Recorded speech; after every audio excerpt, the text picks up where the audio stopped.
Mic number 1 से अगर कोई सवाल हो तो करें। मेरा नाम है त्रिविक्रम दास पालखे।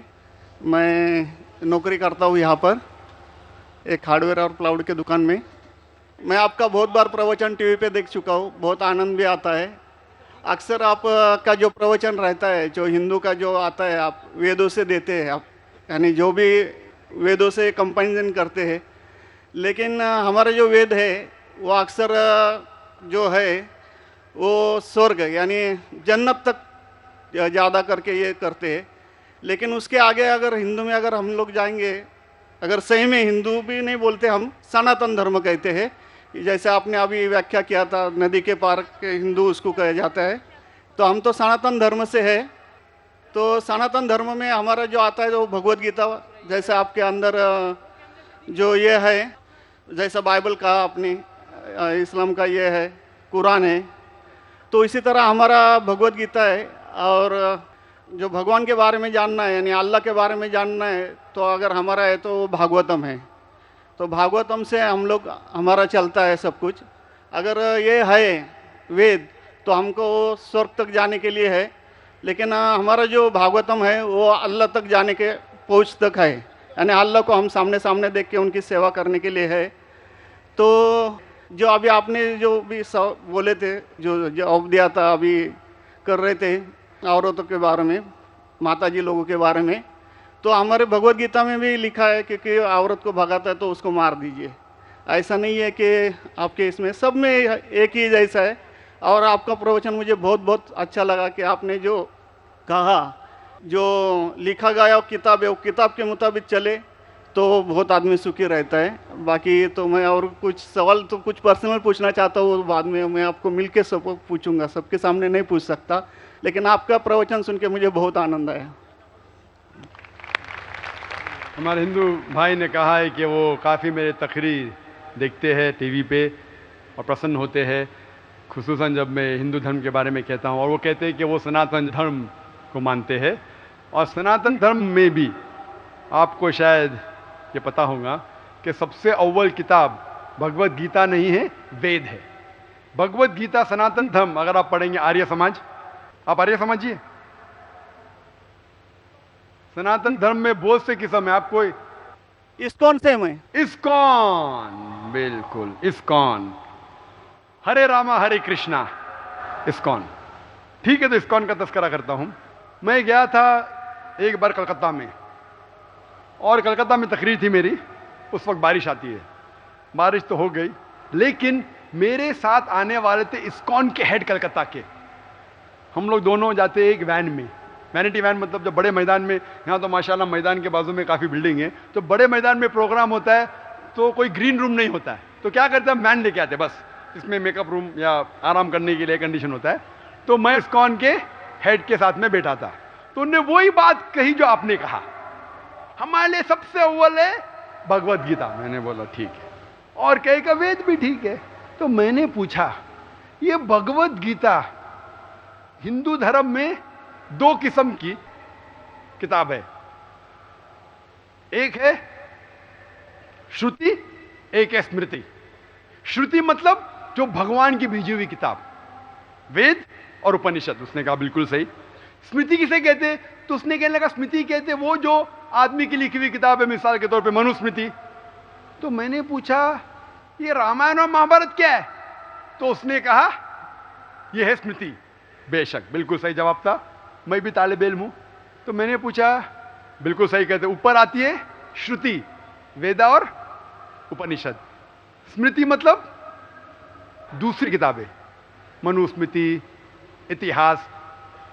मैंने पूछा ये महाभारत क्या इतिहास है, तो मैंने उससे पूछा गुरुजी ये बात मेरे इल्म के हिसाब से भगवत गीता एक हिस्सा है महाभारत का, 18 चैप्टर का, सही है? अरे बिल्कुल सही है, आप बहुत इल्म रखते। मैंने बेशक।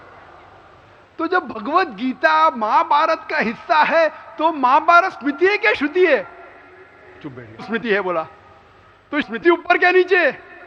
तो बोले हाँ आपके पास इल्म है ना, इसलिए आप जानते हैं। हम लोग को कहते हैं भगवत गीता ऊंची है, लेकिन हम सही कहते हैं ये भगवत गीता वेद का निचोड़ है। निचोड़ है लेकिन वेद ऊपर है, खुदा की किताब है। भगवत गीता इंसान की लिखी है, किसके जरिए? स्कॉलर्स के। आपके इस्कॉन के गुरु भी कहेंगे वो। लेकिन आप आम आदमी हैं, आप शायद ये पेचीदा चीज़ों को जानते नहीं। हम तालिब इल्म हैं, मैं स्कॉलर नहीं हूँ, तालिब इल्म हूँ तकाबले मज़ाहिब का, इस्लाम एंड कंपैरेटिव रिलीजन का। तो बोले बेशक आप बिल्कुल सही कहते हैं। तो मैं कहूँगा अगर वेद और भगवत गीता में टकराव है, किसकी बात मानेंगे? तो बोले आमतौर पे तो हम कहते हैं भगवत गीता ऊपर है, लेकिन आप सही कहते हैं क्योंकि आपका दिल में। तो मैं वो डबल स्टैंडर्ड क्यों? जिसके बाद दिल में बदल जाता है क्या? 2+2 4 ही रहता है, चाहे वो सेकंड स्टैंडर्ड में या 10th स्टैंडर्ड में। 2+2 वही रहेगा, 4 बदलेगा नहीं। तो मैं ये कहता हूं गुरुजी से, आपके संत से, कि आप अपनी किताब लोगों में आम करो, हिंदुओं में आम करो वेद। लेकिन हिंदू धर्म में सिर्फ ब्राह्मण ही वेद को पढ़ सकता है, क्षत्रिय नहीं पढ़ सकता है। क्यों? बाकी लोग नहीं पढ़ सकते, वेद व्यास शूद्र नहीं पढ़ सकता है। क्यों? हमारे मजहब में ऊंच नीच नहीं है, काला या सफेद, अमीर या गरीब, राजा या फकीर, कुरान पढ़ सकता है। नमाज के लिए जब उस ईश्वर की हम इबादत करते हैं, जब खड़े होते नमाज के लिए कंधे से कंधा मिला के करते, चाहे वो फकीर या अमीर या गरीब, फकीर या राजा साथ में खड़ा है तो कंधे से कंधे मिला के खड़ा होता है। और आप यहाँ देखेंगे, और मैं अल्हम्दुलिल्लाह कई बार सऊदी अरब गया हूँ और किंग अब्दुल्ला की दावत पे भी गया हूँ, माशाल्लाह उनकी सिक्योरिटी रहती है, तो सिक्योरिटी हट जाती है, आप साथ में तो साथ में अल्हम्दुलिल्लाह। राजा या फकीर, अमीर या गरीब, काला या सफेद, यकसा है।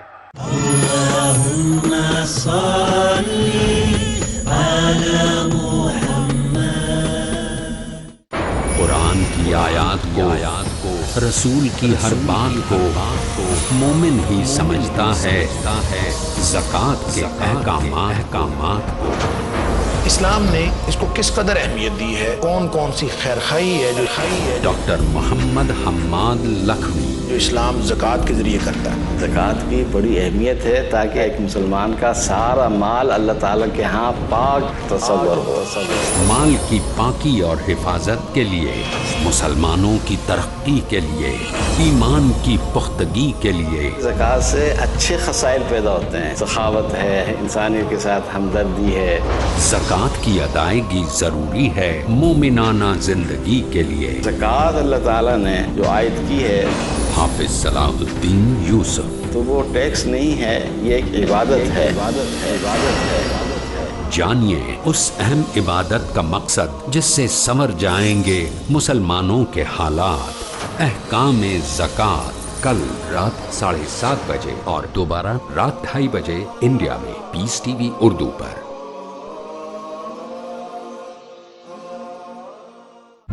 Fridays provide. In Britain, we are facing one big problem, that are you Muslim or British?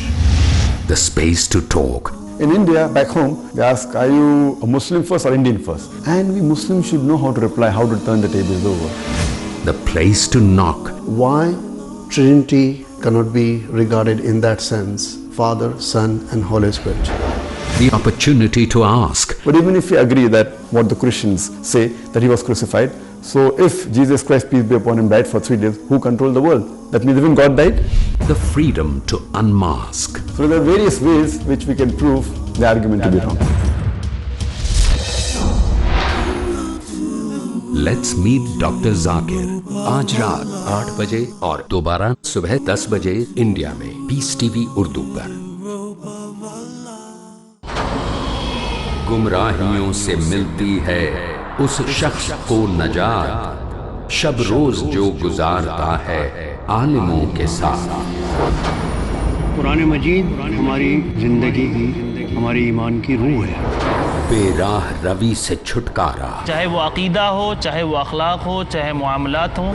शाइस्तगी और सलीके वाली बेशुमार बातें। बंदे मोमिन का कल्ब हर तरह की आलाइश से पाक हो, यही काम मोमिन को क़यामत तक करना है। बेहतरीन मालूमात का हुसूल, उलमा के साथ सीखिए जिंदगी गुजारने के उसूल। ज़्यादा से ज़्यादा अपने आप को कुरान से करीब रखना और सुन्नत से नज़दीक रखना। कि रसूल अकरम सल्लल्लाहु अलैहि वसल्लम हर वक्त ज़िक्र इलाही से अपनी ज़ुबान तर रखा करते थे। हर अच्छी चीज़ मारिफत इलाही का ज़रिया बन जाती है। अगर जिंदगी होगी बामकसद तो लम्हा लम्हा होगा खुशनुमा। महफिले उलमा आज शाम 6 बजे और दोबारा रात 12:30 बजे इंडिया में पीस टीवी उर्दू पर।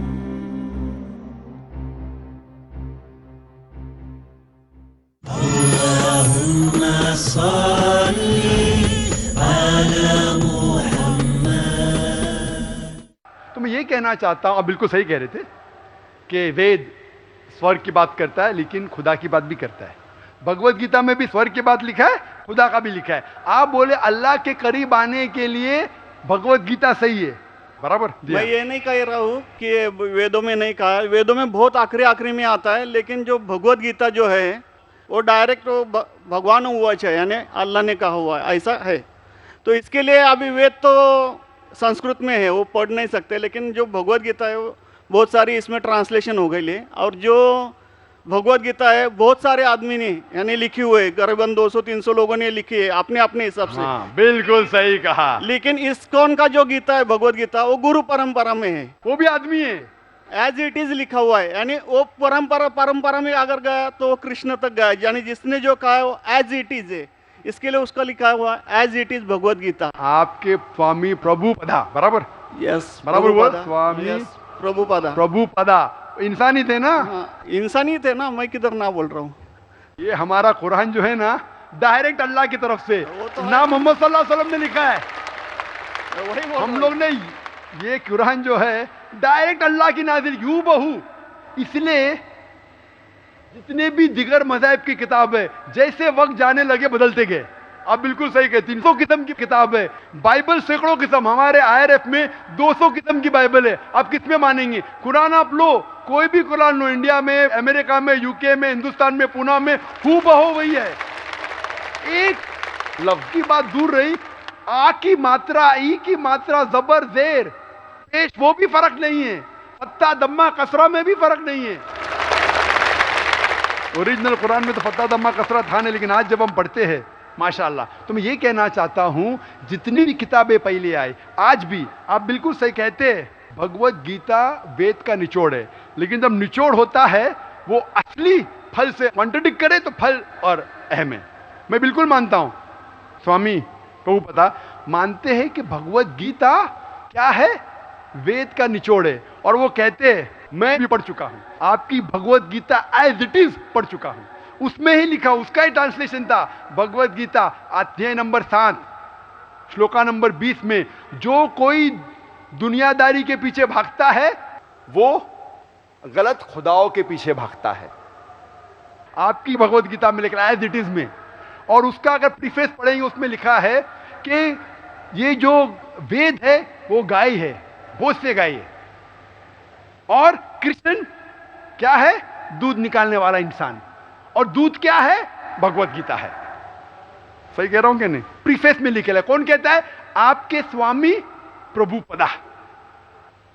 मुझे उसका ट्रांसलेशन पसंद है। अक्सर हमारे वहां भी माशाअल्लाह 50 से ज्यादा भगवत गीता है, मैं लेकिन स्वामी प्रभुपदा की गीता को पसंद करता हूं, अच्छी गीता है, इसीलिए मैं प्रीफेस कह रहा हूं। लेकिन उसमें भी लिखा हुआ है, उसके अंदर भी वो निचोड़े वेद का निचोड़ है, लेकिन निचोड़ मतलब नहीं कि असल फल को गाय को छोड़ देंगे, गाय चले जाएंगी तो दूध क्या करेंगे आप?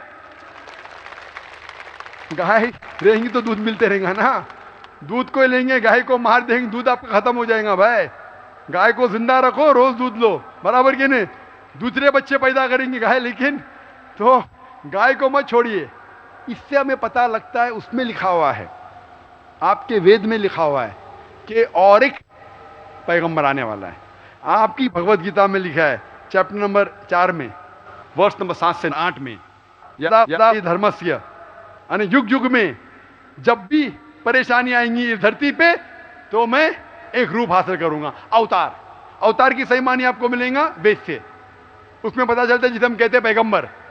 आखिरी पैगंबर, आखिरी अवतार कौन है? कल के अवतार। अगर आप भगवत गीता में मानते, अगर आप वेद में मानते, आपको आखिरी अवतार कल के अवतार में मानना ही पड़ेगा, फिर ही आप कह सकते मैं असल भक्त हूं भगवत गीता का। वो तो है ही, आपने जो बताया कल के अवतार तो आने वाला तो ही है, मानते कल के अवतार में आने वाला है, आ चुका है, और उसमें लिखा था कल्कि अवतार की माँ के नाम क्या है? सुमति। सुमति की मानी अमन, अरबी में कहते हैं आमिना। मोहम्मद सल्लल्लाहु अलैहि वसल्लम के वालदा का नाम था आमिना। उसमें लिखा है कल्कि अवतार, चैप्टर नंबर, अभी हवाला भी दे रहा हूं मैं, टाइम मिल रहा है ना। कल्कि अवतार चैप्टर नंबर 2 वर्ष नंबर 5 श्लोक नंबर 5, 7, 9, 11, 15। इसमें लिखा है कि उसके वालिद का नाम है विष्णु यास। विष्णु यास मतलब खुदा का बंदा, अरबी में तर्जुमा करेंगे अब्दुल्ला। मोहम्मद सल्लल्लाहु अलैहि वसल्लम के वालिद का नाम था अब्दुल्ला। उसमें लिखा है वो इसी जगह में पैदा होंगे जो अमन की जगह है। हम मानते हैं कि मक्का एक अमन की जगह है। उसमें लिखा है कि वो उस फैमिली में पैदा होंगे जो उस इलाके के अमीर होंगे। हम जानते हैं कि कुरैश के फैमिली में पैदा हुए थे मोहम्मद सल्लल्लाहु अलैहि वसल्लम। उसमें लिखा है कि वो 12वीं तारीख माधव के दिन पे पैदा होंगे। वो 12वीं रब्बी अव्वल मोहम्मद सल्लल्लाहु अलैहि वसल्लम पैदा है। आगे आप पढ़ेंगे, वेद में लिखा है कि उसके 4 करीब दोस्त थे, जिसका मैं जिक्र किया हूँ। 4 करीब दोस्त मोहम्मद सल्लल्लाहु अलैहि वसल्लम के थे, जो हज़रत अबू बकर, हज़रत उमर, हज़रत उस्मान, हज़रत अली। मैं अल्लाह भी मौल, अल्लाह ताला की रहमत सब पे हो। किसके बारे में जिक्र करें? उनको सबसे पहली जो वही आएंगी वो आएंगी एक गार के अंदर। हम जानते हैं मोहम्मद सल्लल्लाहु अलैहि वसल्लम सबसे पहली वही आए गारे हिरा में। फिर वो करेंगे हिजरत, नॉर्थ की तरफ फिर से वापस आएंगे। मोहम्मद सल्लल्लाहु अलैहि वसल्लम हिजरत की मदीना जो नॉर्थ के ऊपर है, फिर से वापस आए। मैं तो 1 घंटा सिर्फ तस्करा कर सकता हूँ। मोहम्मद सल्लल्लाहु अलैहि वसल्लम हिंदू धर्म में वक्त नहीं है।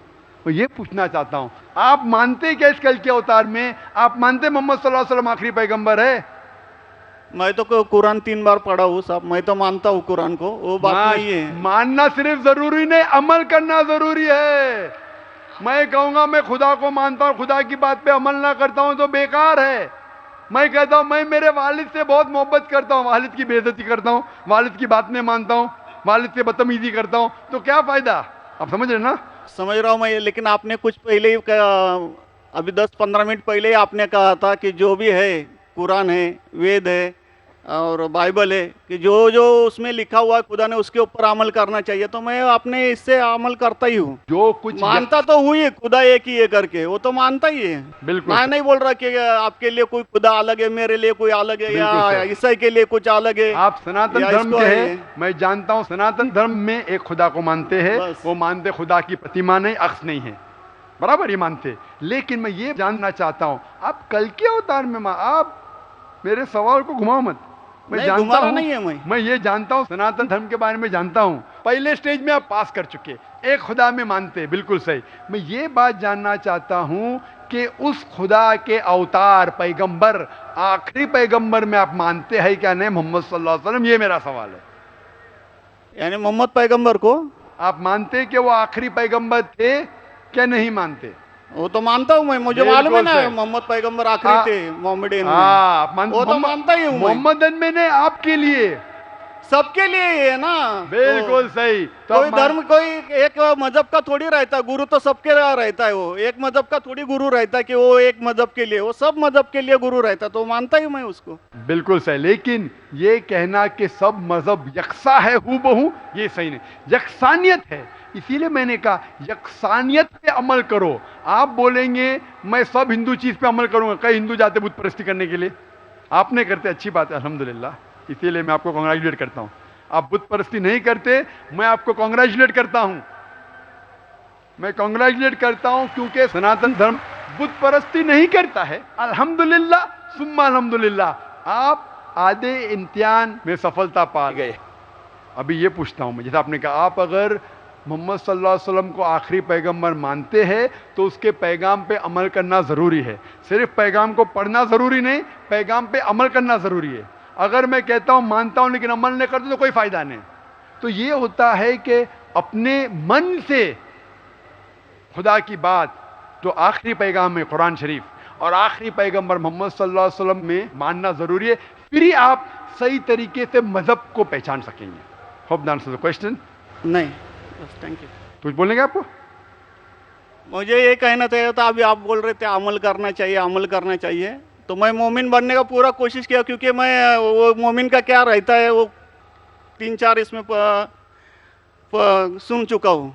मोमिन का क्या रहता है? मोमिन का जो बताया था ना, क्या जो रीजन जो कैसा रहता मोमिन, कैसा रहता है मैं जानना चाहता हूँ आपसे। नहीं मैं इतना याद में जितना रखा हूँ मैं जो भी बोल याद नहीं है सकता है, जो भी याद है बोल लीजिए, नो प्रॉब्लम। जो कमी है मैं पूरी कर लूंगा। नहीं नहीं यार, जान दीजिए, अगर दूसरे को भी क्वेश्चन पूछना है मैं आपसे मौका मोहब्बत मिलना करता चाहिए। हूँ, मैं आपसे मैं आपको पर्सनली मिलता हूँ बाद में। अच्छा, बाद में मिलेंगे स्टेज के बाद इंशाल्लाह। ओके, ठीक है। हरे कृष्णा। माइक नंबर 2 में अगर कोई गैर मुस्लिम भाई कतार में खड़े हों तो वो सवाल कर सकते हैं। मेरा नाम अभिजीत जावलकर है और मैं कंप्यूटर इंजीनियरिंग स्टूडेंट हूँ।